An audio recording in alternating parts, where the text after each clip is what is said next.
عید میں والدین وغیرہ سے جھک کر ملنا. بعض لوگ عید وغیرہ کے موقع پر کسی بڑے مثلاً والدین سے ملتے وقت جھک جاتے ہیں, کیا یہ جھکنا جائز ہے؟ محمد فہد نواز ضلع اسماعیل خان سے.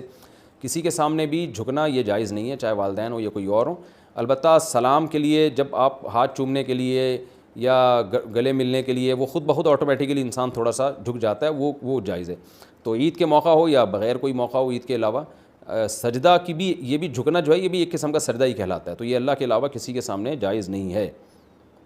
البتہ تواضع کرتے وقت جو انسان ایسے تھوڑا سا ٹھٹر سا جاتا ہے وہ ٹھیک ہے, تو اس میں آٹومیٹیکلی تھوڑا سا انحناء ہو جاتا ہے.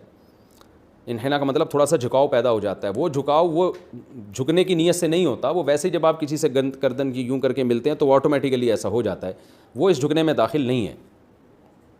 تو وہ ماں باپ کے ساتھ بھی ہو سکتا ہے. عقیقے کے جانور کی کیا شرائط ہیں؟ بچوں کا عقیقہ کرنے کے لیے جانور کی کیا شرائط ہیں؟ کیا 2 بچوں کا عقیقہ بڑے جانور سے ہو سکتا ہے؟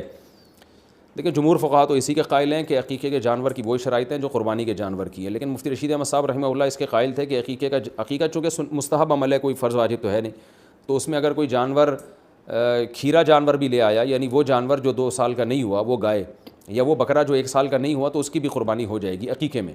لیکن کوئی احتیاط پر عمل کرنا چاہے تو احتیاط یہی ہے کہ عقیقے میں بھی وہی جانور ہو جو قربانی میں ہوتا ہے, یعنی بکرا کم از کم 1 سال کا, دمبا موٹا تازہ ہو تو 6 مہینے کا, اور گائے جو ہے 2 سال کی. تو عقیقے میں بھی یہی کر لینا چاہیے. باقی یہ ہے کہ بچوں کا عقیقہ بڑے جانور میں ہو سکتا ہے, بالکل ہو سکتا ہے, اور بقرعید کی گائے میں بھی ہو سکتا ہے.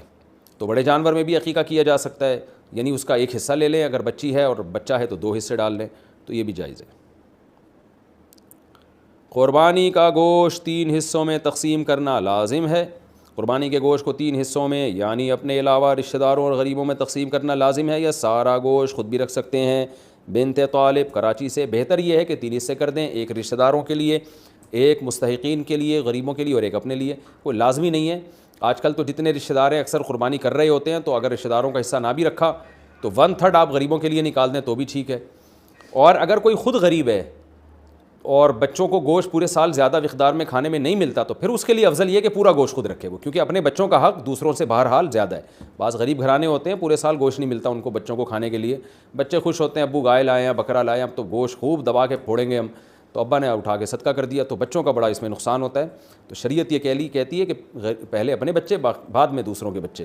تو اس لیے اگر کوئی غریب ہے اور خاندان بڑا ہے اس کا, تو اس کو چاہیے کہ وہ سارا گوشت خود ہی رکھ لے.